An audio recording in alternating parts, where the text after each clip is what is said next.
आज की क्लास में हम बिग डेटा एनालिटिक्स के बारे में पढ़ेंगे।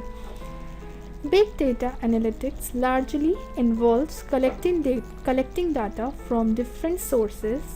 Much it is a way that becomes available to be consumed by analysts and finally delivered data products useful to the organization's business. The process of converting large amount of unstructured raw data retrieved from different sources to a data product useful for organizations form to core of big data analytics.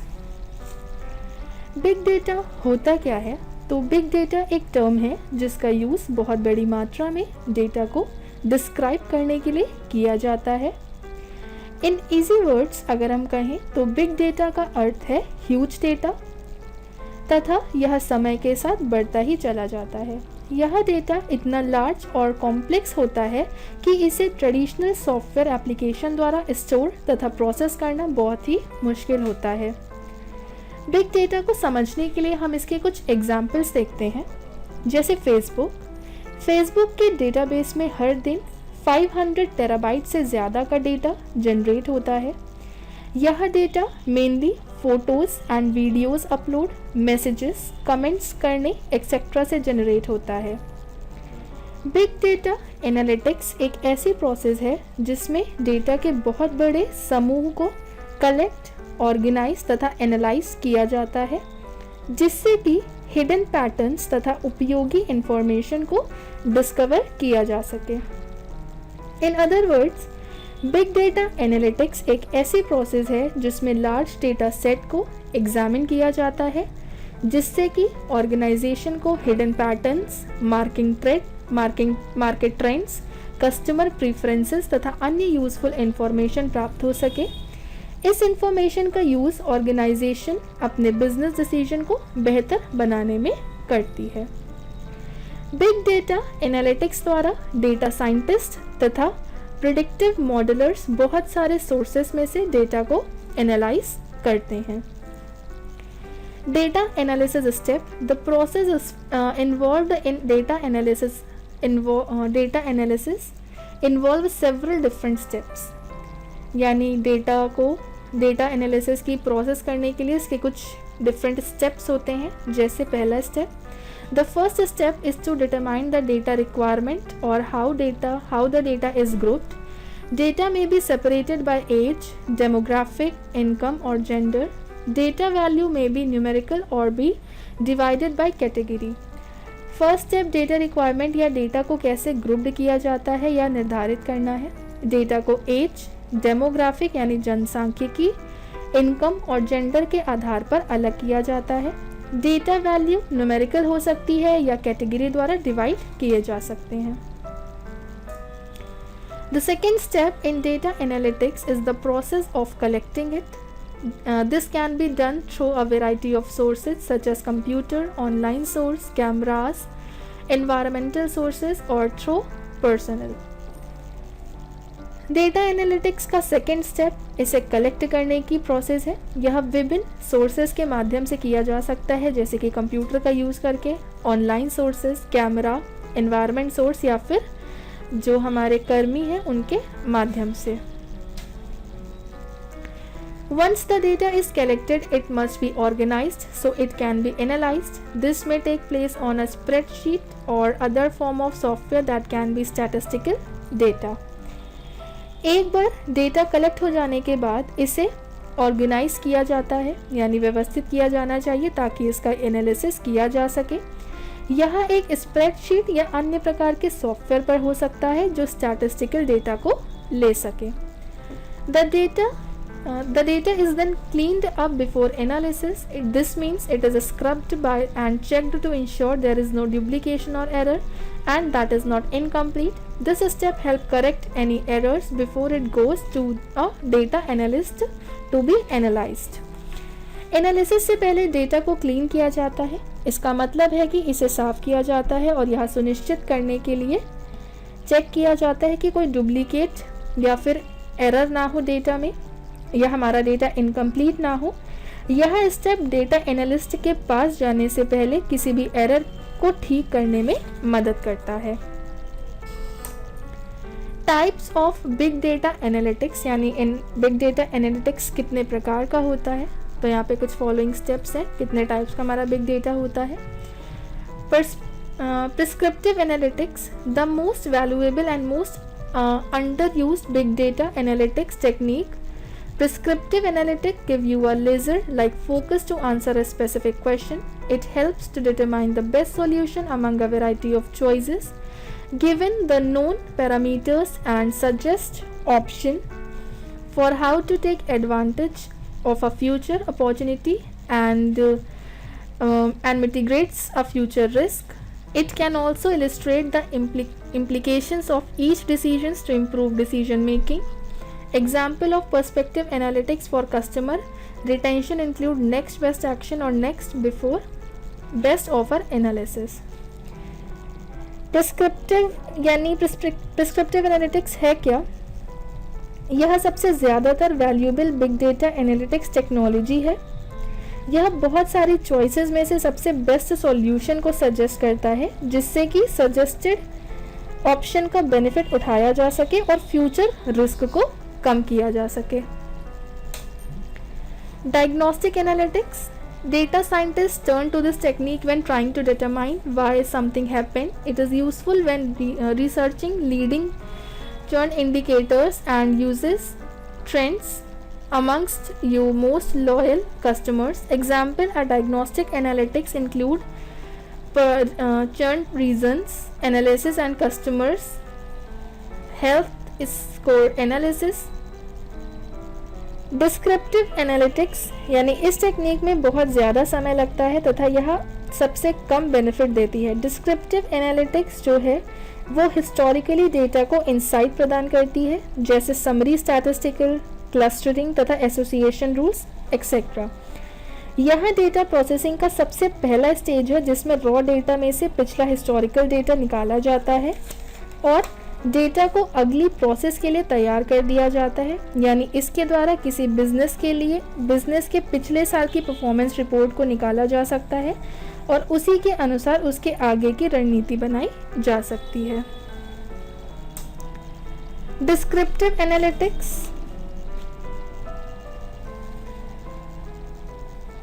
This technique is the most intensive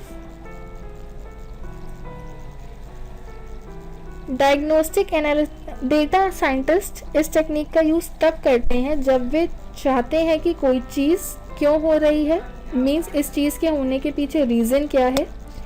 diagnostic analytics जो है वो past की performance को analyse करता है, यह निर्धारित करने के लिए कि क्या हुआ और क्यों। डिस्क्रिप्टिव एनालिटिक्स यानी ये इस टेक्निक में बहुत ज़्यादा समय लगता है तथा यह सबसे कम बेनिफिट देती है। डिस्क्रिप्टिव एनालिटिक्स जो है वो हिस्टोरिकली डेटा को इंसाइट प्रदान करती है, जैसे समरी, स्टैटिस्टिकल, क्लस्टरिंग तथा एसोसिएशन रूल्स। यह डेटा प्रोसेसिंग का सबसे पहला स्टेज है, जिसमें रॉ डेटा में से पिछला हिस्टोरिकल डेटा निकाला जाता है और डेटा को अगली प्रोसेस के लिए तैयार कर दिया जाता है। यानी इसके द्वारा किसी बिजनेस के पिछले साल की परफॉर्मेंस रिपोर्ट को निकाला जा सकता है और उसी के अनुसार आगे की रणनीति बनाई जा सकती है।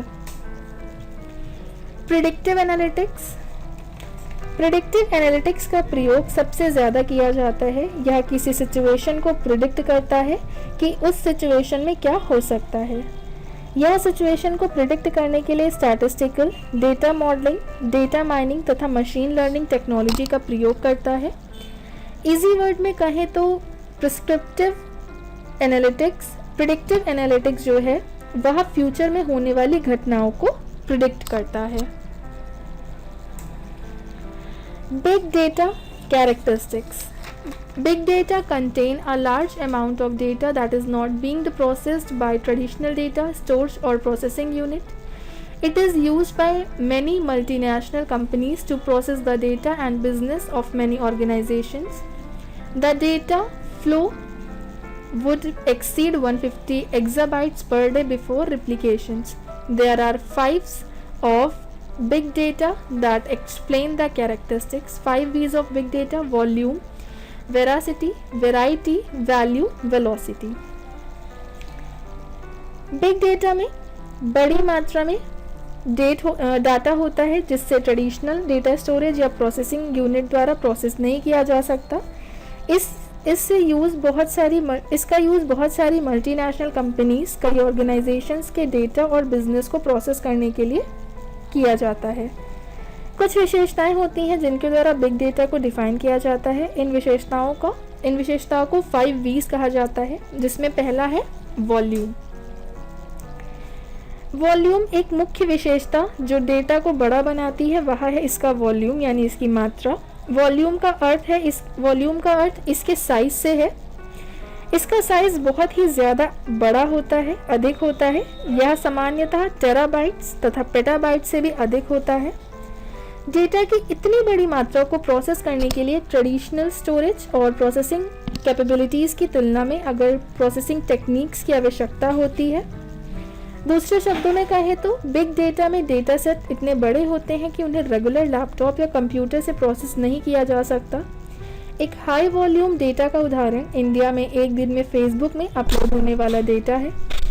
हर साल 50% की रेट से बढ़ता है और कोई नहीं जानता नया डेटा कितना जनरेट होगा, परंतु कलेक्ट की जा रही इंफॉर्मेशन बहुत बड़ी होगी। सेकेंड है वैरायटी। वैरायटी का मतलब होता है विविधता। वैरायटी बिग डेटा को वास्तव में बड़ा बनाती है। बिग डेटा जो है वह अलग अलग सोर्सेस से आता है और डेटा सामान्यतः यह 4 प्रकार का होता है: structured, unstructured, semi structured and quasi structured. Data की वैरायटी के लिए हमें अलग अलग प्रोसेसिंग कैपेबिलिटीज और विशेष एल्गोरिथम की ज़रूरत होती है। हाई वैरायटी सेट का एग्जाम्पल एक सिटी में अलग अलग लोकेशन से ली जाने वाली CCTV audio and video files, बहुत सारे सोर्सेज जैसे social media, CRM system, call centre logins, email, audio और वीडियो एक्सेट्रा है जो वह अलग अलग प्रकार का डेटा जनरेट करती हैं। थर्ड है वेरासिटी। वेरासिटी का तात्पर्य डेटा की विश्वसनीयता यानी ट्रस्ट वर्दीनेस है। डेटा का बहुत बड़ी मात्रा में होना यह नहीं है कि डेटा सही और एक्यूरेट ही होगा। डेटा की क्वालिटी इस बात पर निर्भर करती है कि डेटा कहाँ से आया है, इसे कैसे कलेक्ट किया गया है और इसे कैसे एनालाइज किया गया है। फोर्थ है इसकी वैल्यू। वैल्यू बड़े डेटा की एक अनिवार्य विशेषता है। यह वह डेटा नहीं है जिसे हम प्रोसेस या स्टोर करते हैं। यह वैल्यूएबल और रिलायबल डेटा है जिसे हम स्टोर, प्रोसेस और एनालाइज भी करते हैं। वेलोसिटी का अर्थ जनरेट होने वाले डेटा की स्पीड से है और कितनी जल्दी कंपनीज डेटा का एनालाइज करती है और उपयोग करती है। हाई वेलोसिटी का डेटा इतनी तेज़ी से जनरेट होता है कि इसे प्रोसेस करने के लिए एडवांस टूल की आवश्यकता होती है। सही डिसीजन लेने के लिए डेटा को हमेशा क्लीन, कंसिस्टेंट और कंसोलिडेट होना चाहिए। हाई वेलोसिटी डेटा का एग्जाम्पल ट्विटर मैसेज तथा फेसबुक पोस्ट से जनरेट होने वाला डेटा है। Advantages of big data. Big data analytics के कुछ एडवांटेजेस भी हैं। सबसे पहले cost saving.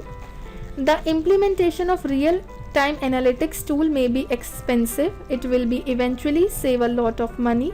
Some tools of it like Hadoop or cloud-based analytics can bring cost advantages to business when large amount of data are to be stored, and these tools also help in identifying more efficient way of doing business. Real time analytics tool का implementation महंगा हो सकता है। यह अंततः बहुत सारा पैसा बचाएगा। Hadoop और क्लाउड बेस्ड एनालिटिक्स जैसे कुछ इसके टूल्स बिजनेस के लिए लागत लाभ ला सकते हैं। जब बड़ी मात्रा में डेटा कलेक्ट किया जाता है और ये टूल बिजनेस करने के लिए अधिक कुशल तरीकों की पहचान करने में भी मदद करते हैं। Time reduction. This high speed of tools like Hadoop and in-memory analytics can easily identify new sources of data which help business analysis immediately and make quick decision based on learning. Hadoop और in-memory analytics जैसे tools की high speed आसानी से नए data store की पहचान कर सकती है, जो बिजनेस को तुरंत एनालाइज करने और सीखने के आधार पर क्विक डिसीजन लेने में मदद करते हैं। Better sales insight which could lead the additional revenue. Real-time analytics tell exactly how your sales are doing, and in case an internet retailer see that a product is doing extremely well, it can make action to prevent missing out or losing revenue. जिससे अतिरिक्त best site insight जिससे अतिरिक्त revenue प्राप्त हो सकता है। Real time analysis बताता है कि आपकी बिक्री कैसी चल रही है, और यदि कोई इंटरनेट रिटेलर सेलर देखता है कि प्रोडक्ट बहुत अच्छा कर रहा है या गुम या रेवेन्यू खोने से रोकने के लिए एक्शन ले सकता है। Control online reputation tool can do sentiments analysis, therefore you can get feedback about who is saying about what your company. If you want to monitor and improve the online presence of your business, then tools can help in all this. Control online reputation tool अपने sentiments या भावना की analysis कर सकता है, इसलिए आप इस बारे में फीडबैक प्राप्त कर सकते हैं कि आपकी कंपनी के बारे में कौन क्या कह रहा है। यदि आप अपने बिजनेस की ऑनलाइन प्रेजेंस की निगरानी और सुधार करना चाहते हैं तो यह टूल इन सब में मदद कर सकता है।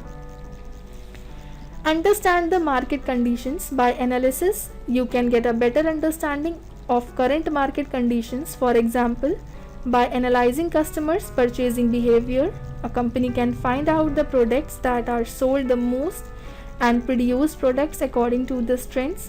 By this, it can get ahead of its competitors. Analytics से आप मौजूदा बाजार की बेहतर समझ प्राप्त कर सकते हैं। एग्जाम्पल के लिए, कस्टमर के परचेजिंग बिहेवियर का एनालिसिस करके एक कंपनी उन प्रोडक्ट्स का पता लगा सकती है जो सबसे अधिक बेचे जाते हैं और इसकी प्रवृत्ति के अनुसार प्रोडक्ट्स का प्रोडक्शन करते हैं। इससे वह अपने कॉम्पिटिटर से आगे निकल सकते हैं। Increase productivity. Modern tools are allowing analyst to analyse more data more quickly, which increases their personal productivity. In addition, the insight gained from the analytics often allow organization to increase productivity more broadly throughout the company. Modern tools analyst को अधिक data का अधिक तेजी से analysis करने की अनुमति दे रहे हैं, जिससे उनकी व्यक्तिगत उत्पादकता बढ़ जाती है। इसके अलावा एनालिस्ट से प्राप्त इंसाइट अक्सर संगठन को पूरे कंपनी में अधिक व्यापक रूप से प्रोडक्शन बढ़ाने की अनुमति भी देती है।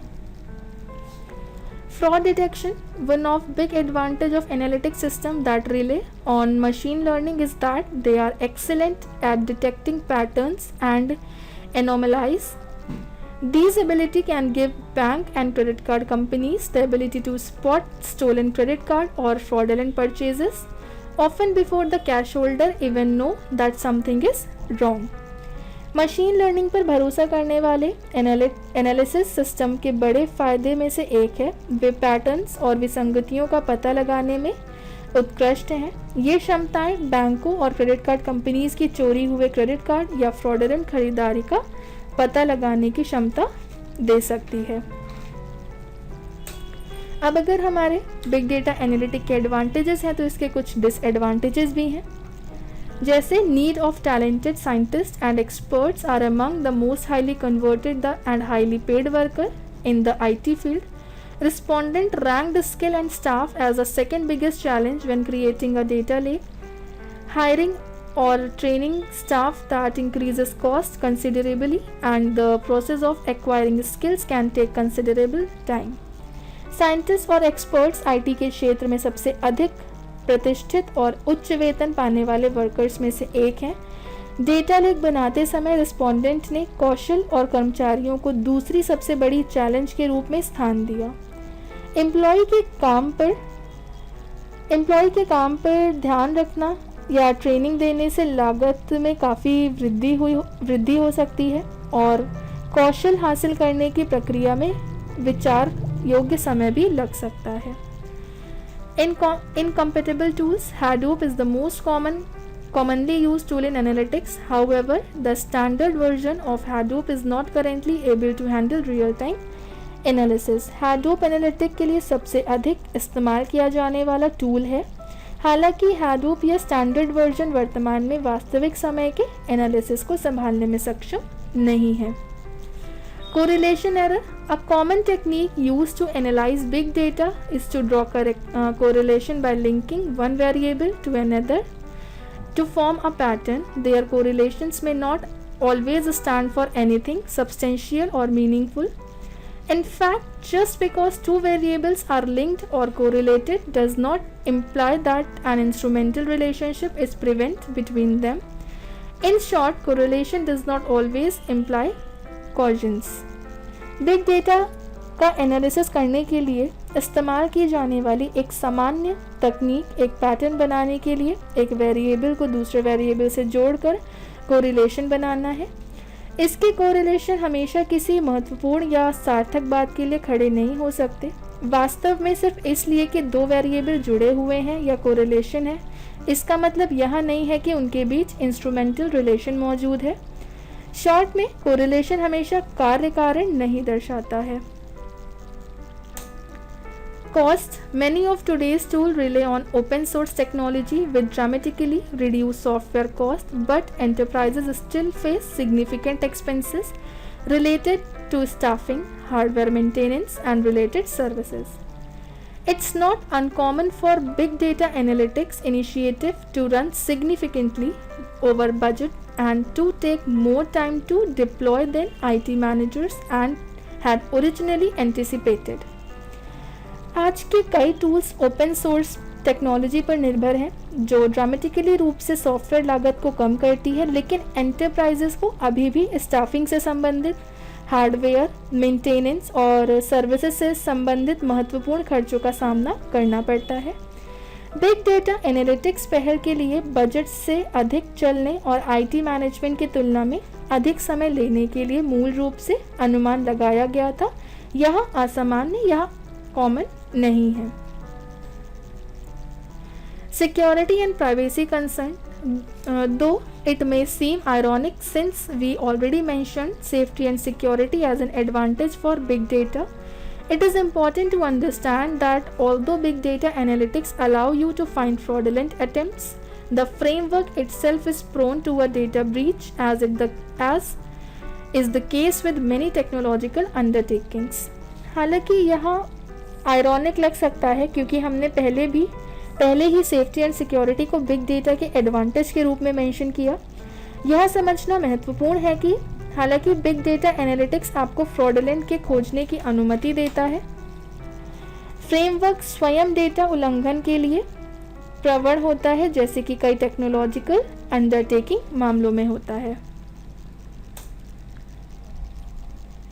Big data applications. Big data has found many applications in various fields today. The major fields where big data is being used are as follows. Big data application का मुख्य मकसद बड़ी मात्रा में डेटा को एनालाइज करके बिजनेस के लिए बेहतर निर्णय लेना है। बिग डेटा का प्रयोग बहुत सारे क्षेत्रों में किया जाता है। इनमें से कुछ हैं, जैसे पहला गवर्नमेंट। सरकार चाहे वह किसी भी देश की हो, लगभग दैनिक आधार पर बहुत बड़ी मात्रा में डेटा के साथ आमने सामने होती हैं। इसका कारण यह है कि उन्हें अपने नागरिकों, उनकी वृद्धि, एनर्जी संसाधनों, जियोग्राफिकल सर्वे और कई अन्य के संबंध में विभिन्न रिकॉर्ड्स और डेटाबेस का ट्रैक रखना पड़ता है। यह सारा डेटा बिग डेटा में योगदान देता है, इसीलिए इस डेटा का उचित अध्ययन और विश्लेषण यानी स्टडी और एनालिसिस एंडलेस तरीके से सरकारों की मदद करता है। उनमें से कुछ इस प्रकार हैं, जैसे वेलफेयर स्कीम, विभिन्न पॉलिटिकल फंक्शंस के संबंध में तेजी से इन्फॉर्म डिसीजन लेना, उन क्षेत्रों की पहचान करना जिस पर इमीडिएट अटेंशन या ध्यान देने की आवश्यकता है, सभी मौजूदा भूमि और लाइफ स्टॉक्स का ट्रैक रखते हुए एग्रीकल्चर के फील्ड में अप टू डेट रहने के लिए, अनएम्प्लॉयमेंट यानी बेरोजगारी, टेररिज्म, आतंकवाद, एनर्जी रिसोर्सेज, ऊर्जा संसाधनों की खोज और बहुत कुछ ऐसी ही राष्ट्रीय चुनौतियों को दूर करने के लिए। Next, cyber security. Big data का उपयोग धोखे की पहचान के लिए अत्यधिक किया जाता है। इसका उपयोग टैक्स चोरों को पकड़ने में भी किया जाता है। Manufacturing and natural resources, oil, agriculture products, minerals, gas, metal etcetera आदि नेचुरल रिसोर्सेज की बढ़ती मांग के कारण कॉम्प्लेक्सिटी यानी जटिलता और वेग यानी वेलोसिटी की वृद्धि हुई है, जिसे हैंडल करना एक चैलेंज है। इसी तरह से मैन्युफैक्चरिंग इंडस्ट्री से बड़ी मात्रा में डेटा का उपयोग नहीं किया जाता। इस जानकारी का कम उपयोग प्रोडक्ट्स की बेहतर क्वालिटी, एनर्जी इफिशिएंसी, विश्वसनीयता और बेहतर प्रॉफिट मार्जिन को रोकता है। नेचुरल रिसोर्सेज इंडस्ट्री में बिग डेटा प्रिडिक्टिव मॉडलिंग के लिए निर्णय लेने का समर्थन करने की अनुमति देता है, जिसका उपयोग जियोस्पाशियल डेटा, जियोग्राफिकल डेटा, टेक्स्ट और टेम्पोरल डेटा से बड़ी मात्रा में डेटा को इंटीग्रेट करने के लिए किया जाता है। Health industry.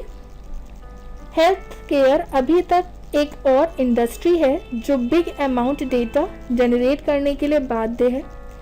कुछ बिग डेटा ने हेल्थ सर्विसेज में कितना योगदान दिया है, ये निम्नलिखित है। जैसे बिग डेटा ट्रीटमेंट की कॉस्ट को कम करता है क्योंकि अननेसेसरी डायग्नोस्टिक करने की संभावना कम है। यह महामारी के प्रकोप की भविष्यवाणी करने में मदद करता है और इसके प्रभावों को कम करने के लिए क्या निवारक उपाय हैं किए जा सकते हैं। या स्टार्टिंग स्टेज में रोके जाने योग्य डिजीज़ का पता लगाकर यह बचाने में मदद करता है। यह उन्हें और भी खराब होने से रोकता है, तो बदले में उनके इलाज को आसान और प्रभावी बनाता है। मरीजों को एविडेंस बेस्ड मेडिसिन प्रदान किया जा सकता है जो पिछले मेडिकल रिजल्ट पर रिसर्च करने के बाद पहचान और निर्धारित की गई हैं। हेल्थ केयर इंडस्ट्री में पहनने योग्य यानी वियरेबल डिवाइसेस और सेंसर पेश किए गए हैं जो किसी मरीज के इलेक्ट्रॉनिक हेल्थ रिकॉर्ड को रियल टाइम फीड प्रदान कर सकते हैं। Education industry. Education industry students, teachers, courses, result और क्या सही से क्या नहीं से रिलेटेड बड़ी मात्रा में डेटा से भर रहा है। अब हमने महसूस किया है कि इस डेटा का उचित अध्ययन और विश्लेषण इंसाइट प्रदान कर सकता है, जिसका उपयोग एजुकेशन इंस्टीट्यूशन की परिचालन प्रभावशीलता और कामकाज में सुधार के लिए किया जा सकता है। एजुकेशन इंडस्ट्री के कुछ क्षेत्र निम्नलिखित हैं जो बिग डेटा प्रेरित परिवर्तनों द्वारा चेंज हो गए हैं। Customised dynamic learning programmes. प्रत्येक स्टूडेंट्स के लर्निंग हिस्ट्री के आधार पर कलेक्ट किए गए डेटा का उपयोग करके इंडिविजुअल स्टूडेंट्स को लाभान्वित करने के लिए कस्टमाइज प्रोग्राम और योजनाएं बनाई जा सकती हैं। यह ओवरऑल स्टूडेंट्स के रिजल्ट में सुधार करता है। Reframing course material.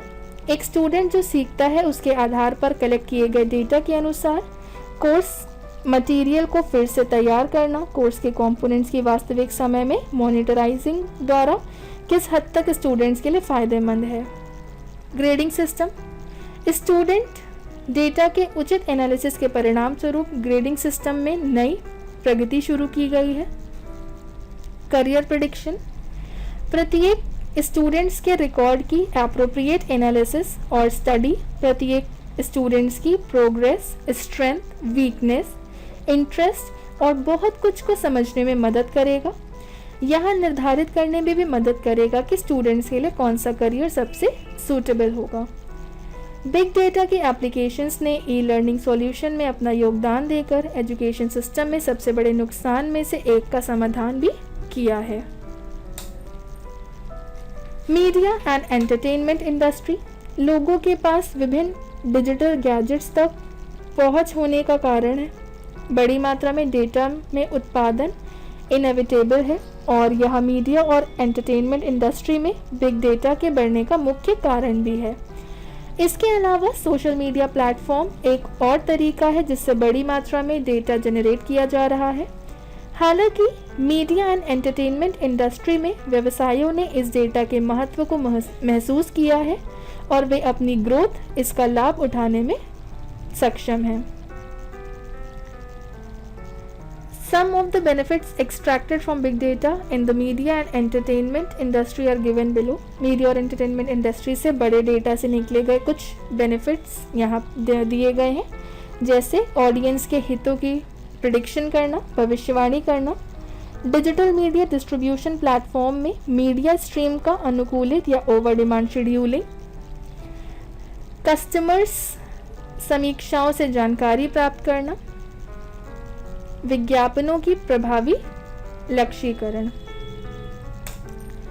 Weather patterns, यह दुनिया भर में तैनात या डिप्लॉयड मौसम सेंसर और उपग्रह हैं। उनमें भारी मात्रा में डेटा कलेक्ट किया जाता है और फिर इस डेटा का उपयोग मौसम की निगरानी और पर्यावरण की स्थिति के लिए किया जाता है। इन सेंसर्स और सैटेलाइट से एकत्र किए गए सभी डेटा बिग डेटा में योगदान करते हैं और विभिन्न तरीकों से उपयोग किए जाते हैं, जैसे वेदर फोरकास्टिंग में, ग्लोबल वार्मिंग का अध्ययन करने के लिए, नेचुरल डिजास्टर्स के पैटर्न्स को समझने में, संकट की स्थिति में आवश्यक तैयारी करने के लिए, दुनिया भर में प्रयोग करने योग्य पानी की उपलब्धता की प्रिडिक्शन करने में। ट्रांसपोर्ट इंडस्ट्री, बिग डेटा का उदय होने के बाद इसका उपयोग ट्रांसपोर्टेशन को अधिक कुशल और आसान बनाने के लिए किया गया है। निम्नलिखित कुछ ऐसे क्षेत्र हैं जहां ट्रांसपोर्टेशन बिग डेटा में योगदान देता है, जैसे रूट प्लानिंग, बिग डेटा का उपयोग विभिन्न मार्गों और एक से अधिक यूजर्स की ज़रूरतों को समझने और अनुमान लगाने के लिए किया जा सकता है। ट्रांसपोर्टेशन के साधन और फिर उनके प्रतीक्षा समय को कम करने के लिए रूट प्लानिंग का यूज़ करें। Conjunction management and traffic control, big data का उपयोग करके भीड़ भाड़ और ट्रैफिक पैटर्न्स का वास्तविक समय का अनुमान लगाना अब पॉसिबल है। एग्जाम्पल के लिए लोग कम से कम ट्रैफिक प्रोन्स रूट का पता लगाने के लिए गूगल मैप का यूज़ कर रहे हैं। The level of traffic, big data की रियल टाइम प्रोसेसिंग का उपयोग करना और दुर्घटना संभावित क्षेत्रों की पहचान करने के लिए प्रेडिक्टिव एनालिसिस यानी पूर्वानुमानित विश्लेषण दुर्घटनाओं को कम करने और ट्रैफिक को सुरक्षा स्तर को बढ़ाने में मदद करता है। बैंकिंग सेक्टर्स में डेटा की मात्रा हर सेकंड आसमान छू रही है।